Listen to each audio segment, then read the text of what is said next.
¿Y si todo lo que creías saber sobre Napoleón lo hubiera escrito él mismo? No es exageración. Mientras el mundo lo creía vencido, desterrado, olvidado, él seguía librando una última batalla, no por un territorio, no por una corona, sino por algo mucho más poderoso: el control de su propia memoria. En una isla remota, rodeado de vigilantes británicos y sin más armas que una pluma, Napoleón dictaba palabra por palabra cómo quería que lo recordaran. No como tirano, no como invasor, sino como el héroe incomprendido de Europa. Y lo increíble es que funcionó. Este no es un retrato épico ni una estatua de mármol. Es la historia real del hombre que quiso gobernar el recuerdo. Y si llegas hasta el final, vas a entender que el relato que conocemos quizás no es el verdadero. Es el que él nos dejó escrito. Pero antes quiero decirte algo. Si te interesan las historias contadas con profundidad y respeto, este es tu lugar. Suscríbete a Cronotierra y acompáñanos en este viaje. Porque lo que estás a punto de ver no ocurrió en el campo de batalla. Ocurrió entre tinta, estrategia y silencio. Comencemos por el exilio. La isla de Santa Elena. La última campaña de Napoleón. No usó cañones. Usó palabras. Cierra los ojos un momento. No estás en París. No estás en un campo de batalla. Estás en una isla remota del Atlántico Sur. Santa Elena, un pedazo de tierra perdido entre la niebla, el viento salado y un océano que parece no acabar nunca. No hay monumentos, no hay multitudes, solo roca, humedad y silencio. Ahora abre los ojos. Frente a ti hay un hombre, envejecido, delgado, con la mirada fija pero ya sin fuego. El uniforme ha perdido color, los laureles ya no importan. Ese hombre es Napoleón Bonaparte. El mismo que una vez hizo temblar a reyes, zarandeó imperios y cambió el mapa de Europa. Ahora está aquí, solo, vigilado día y noche por soldados británicos, sin ejército, sin trono, sin corona, pero aún con algo que defender: su relato. Y eso no lo iba a dejar en manos de nadie. En Santa Elena no se escucharon disparos, no hubo marchas, ni himnos. Lo que se oía era el rasgueo de una pluma sobre el papel. Napoleón dictaba. Dictaba como quien da órdenes en un frente de batalla. Cada frase era una maniobra, cada pausa una estrategia, memorias, reflexiones, justificaciones.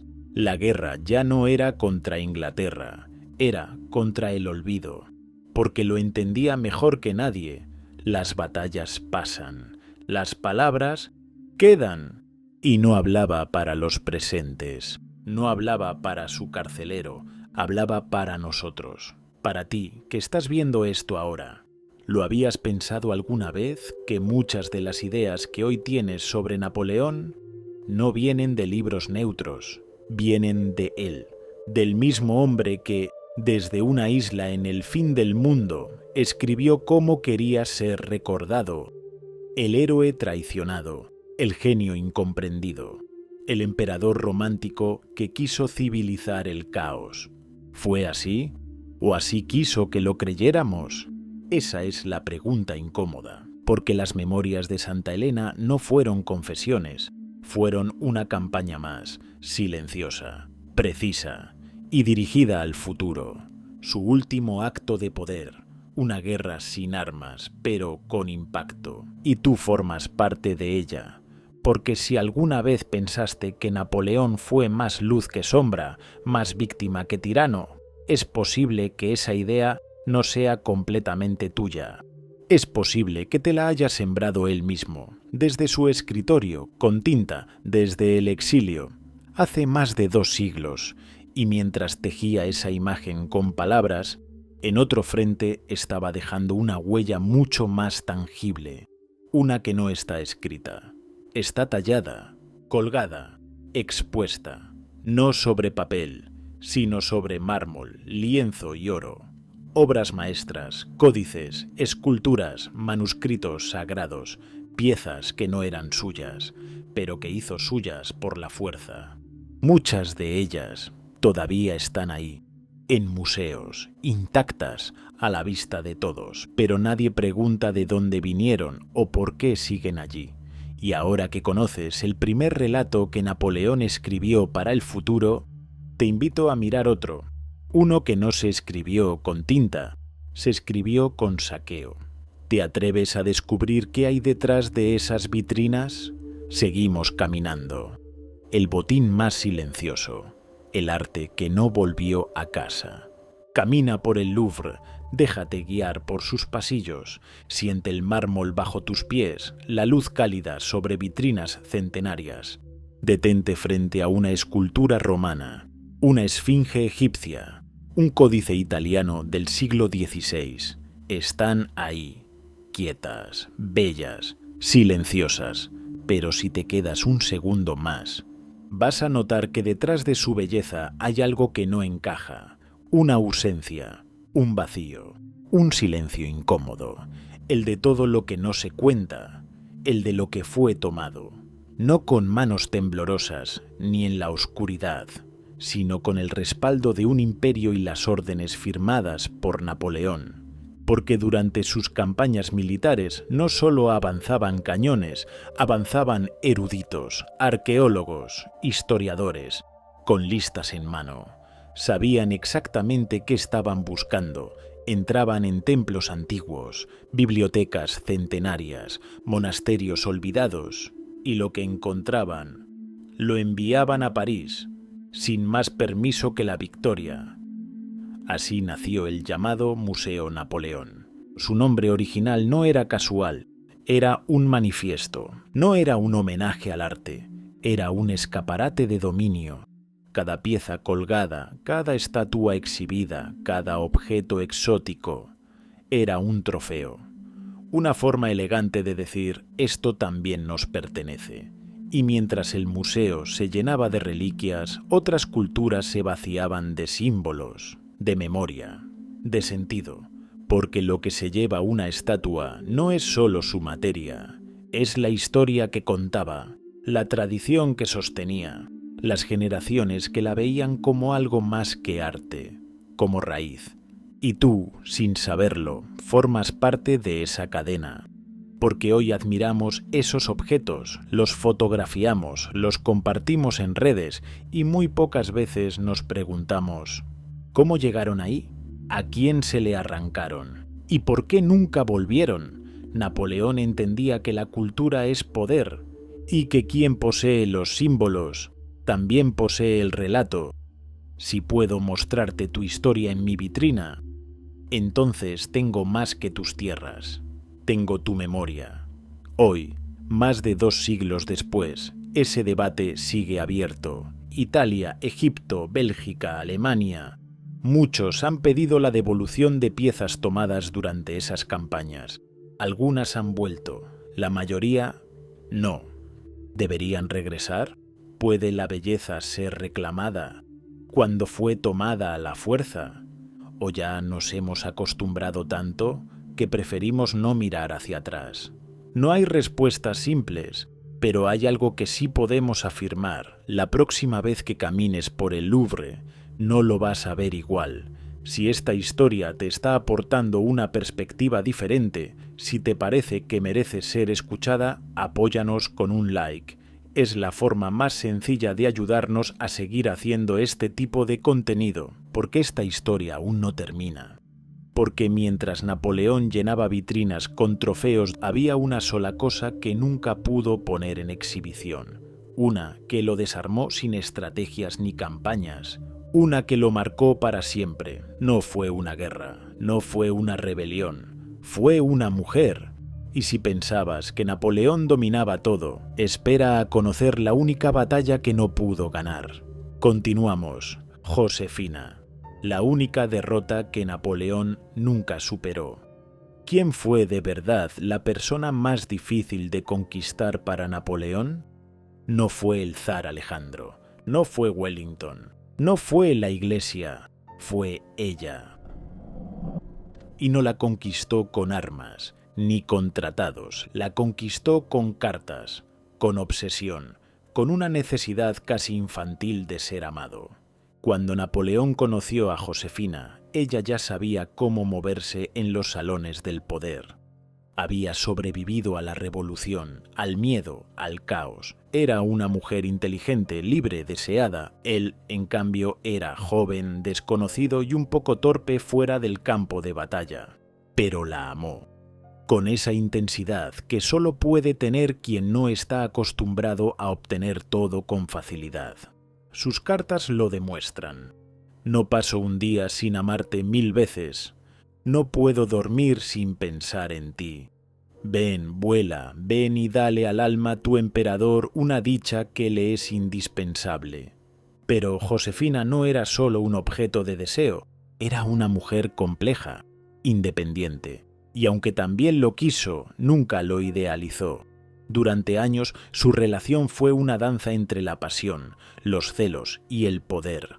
Napoleón podía comandar ejércitos con firmeza, pero no podía soportar la idea de que ella tuviera otros amantes, y sin embargo él también los tuvo. Pero eso no rompió el vínculo, lo que los rompió fue algo que ningún amor podía resolver. Josefina no podía darle un heredero, y para un emperador eso no era solo un problema, era una amenaza para el legado. Napoleón tuvo que elegir entre el linaje o el corazón, y eligió el linaje. La escena del divorcio fue pública, pero devastadora. Ella aceptó sin lágrimas. Él no disimuló el dolor. Años después, casado con María Luisa de Austria y ya con un hijo, Napoleón seguía recordándola. Guardaba su retrato en su escritorio. Y cuando murió, dicen que aún lo llevaba consigo. Josefina nunca dejó de ser su punto débil, su derrota secreta, la grieta por donde se colaba su humanidad, porque detrás del mito del emperador también hubo un hombre que no supo cómo sostener el amor cuando el deber le exigía soltarlo. ¿Y tú? ¿Qué habrías hecho en su lugar? ¿Habrías sacrificado al amor de tu vida por una idea de posteridad? ¿O habrías desafiado al mundo entero para quedarte con quien te hacía sentir humano? Esta no es solo una historia de Napoleón, es también una advertencia. El poder que no se equilibra con amor termina devorando a quien lo sostiene. Y si hasta ahora pensabas en Napoleón como una figura fría, militar, distante, tal vez hoy puedas verlo como lo que también fue, un hombre herido, incompleto y eternamente marcado por alguien que no pudo conservar. Y ya que estamos en este punto del viaje, quiero hacer una pausa para hablarte a ti, que estás del otro lado, porque si has llegado hasta aquí, no estás viendo este relato como los demás. Lo estás sintiendo, lo estás cuestionando. Eso te hace parte de una comunidad que busca mirar más allá del bronce y las fechas. Así que, felicidades. Nos gustaría que nos lo hagas saber. Comenta la palabra Josefina aquí abajo. Y cuéntame, ¿qué momento de esta historia te ha impactado más hasta ahora? Y por supuesto, si esto te está pareciendo interesante, no olvides suscribirte al canal y activar la campanita, porque aquí la historia no se apaga y aún nos queda mucho por descubrir. Porque ahora vamos a mirar algo que no se escribió con tinta ni con amor, se escribió con imágenes, imágenes que todavía hoy definen cómo recordamos al emperador. ¿Listo para ver al Napoleón que él mismo dibujó para la posteridad? Sigue viendo el retrato del poder, cómo Napoleón se diseñó a sí mismo. ¿Alguna vez te preguntaste por qué todos imaginamos a Napoleón igual? El sombrero bicornio, la mano en el pecho, la mirada fija, impasible, la pose casi intocable. Ahora pregúntate, ¿eso fue real o fue diseñado? Napoleón entendía el valor de una imagen mucho antes de que existiera la fotografía. Sabía que en una pintura bien hecha podía controlar más que su rostro. Podía controlar cómo sería recordado. Por eso no dejó su imagen en manos del azar. Encargó retratos oficiales como quien diseña una campaña política. Jacques-Louis David, Ingres, Gros, no fueron solo artistas, fueron sus arquitectos visuales. Lo mostraban cruzando los Alpes. Lo hacían montado en un caballo encabritado, señalando el futuro, heroico, aunque en la realidad cruzó en una mula. Lo retrataban en el trono, con corona, cetro y un manto imperial que lo hacía parecer un dios romano. Y en campaña, con rostro sereno, dormido entre batallas, como si el caos no lo tocara. Todo estaba pensado, cada detalle.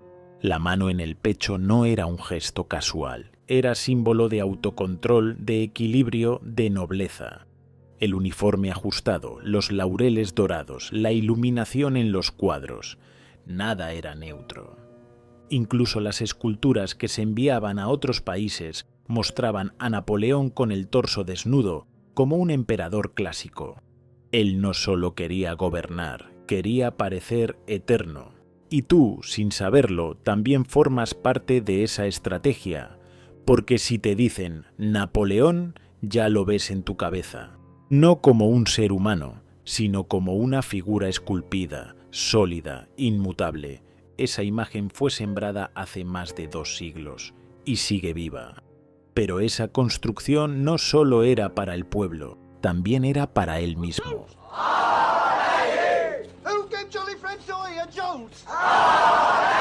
Para creerse invencible cuando todo empezaba a resquebrajarse. Porque cuando el poder se tambalea, a veces lo único que queda es parecer fuerte. Y si eso te suena actual, no es casualidad. Muchos líderes, incluso hoy, siguen haciendo lo mismo. No gobiernan solo con decretos, gobiernan con imágenes. Y Napoleón fue el pionero en eso. Pero por más retratos que encargara, por más esculturas que levantara, hubo algo que su imagen no pudo ocultar, el conflicto moral detrás de su legado. Porque sí, modernizó Europa, creó el Código Civil, reformó la educación, pero también reinstauró la esclavitud, reclutó jóvenes a la fuerza y causó miles de muertes en guerras que quizás nunca debieron ocurrir. Y ahora que lo hemos visto en sus múltiples rostros, como estratega implacable, como amante vulnerable, como figura cuidadosamente esculpida para la posteridad, llega el momento de enfrentarnos a una pregunta más incómoda. Una que no cabe en los libros de texto, una que sigue dividiendo opiniones 2 siglos después. ¿Fue Napoleón un genio o un dictador con buena prensa? Porque por cada avance que impulsó hubo una herida abierta y por cada reforma un precio humano. Ahora es momento de mirar aquello que rara vez se cuenta en voz alta, las decisiones que tomó en nombre del progreso y las vidas que se quedaron en el camino. No hay mitología, no hay estatua, solo hechos y una balanza moral que sigue sin equilibrarse. Prepárate para conocer el lado menos cómodo del legado de Napoleón, ese que no se graba en mármol, pero que nunca debería olvidarse. El precio del imperio, genio reformador o dictador con buena prensa. Es fácil mirar hacia atrás y ver solo lo que brilla. El Código Civil, la educación pública, el orden tras el caos revolucionario. Pero toda luz proyecta una sombra. Y la de Napoleón es más larga de lo que solemos admitir. En 1802, por decreto propio, Napoleón reinstauró la esclavitud en las colonias francesas, una esclavitud que la revolución había abolido años antes. Personas libres volvieron a ser propiedad, no por accidente, por decisión. En Europa reorganizó escuelas, tribunales y gobiernos, pero también organizó guerras, muchas. Y en cada una miles de jóvenes fueron reclutados, enviados al frente como cifras, no como personas. La campaña de Rusia dejó cuerpos congelados en el camino.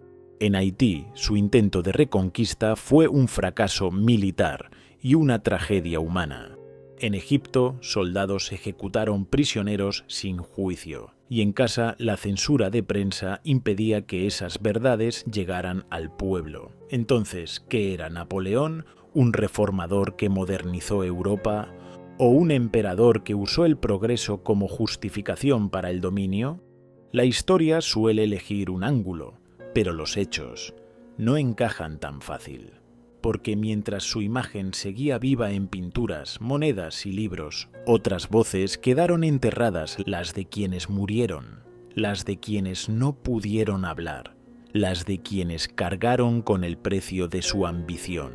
No se trata de negar lo que logró, se trata de aceptar que también hubo un costo.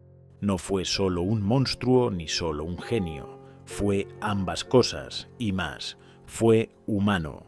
Y como todos los humanos con poder desmedido, sus decisiones dejaron cicatrices que aún no terminamos de entender. Ahora, volvamos a donde todo terminó, a una isla donde ya no quedaba poder que ejercer, ni soldados, ni multitudes, ni imperios que dirigir, solo un cuerpo enfermo, una cama austera y un hombre que se enfrentó a lo único que no pudo controlar, el final. Nos vemos en Santa Elena. No es una isla, es una pausa. Una pausa en medio del océano Atlántico donde la historia se sentó a esperar que alguien la escuchara. Allí terminó el recorrido de Napoleón. Allí terminó el imperio. Allí comenzó el silencio. Cuando llegó en 1815 ya no quedaba nada por conquistar, nadie que obedeciera sus órdenes. Solo un pequeño grupo de fieles, un puñado de libros y un cuerpo que empezaba a apagarse.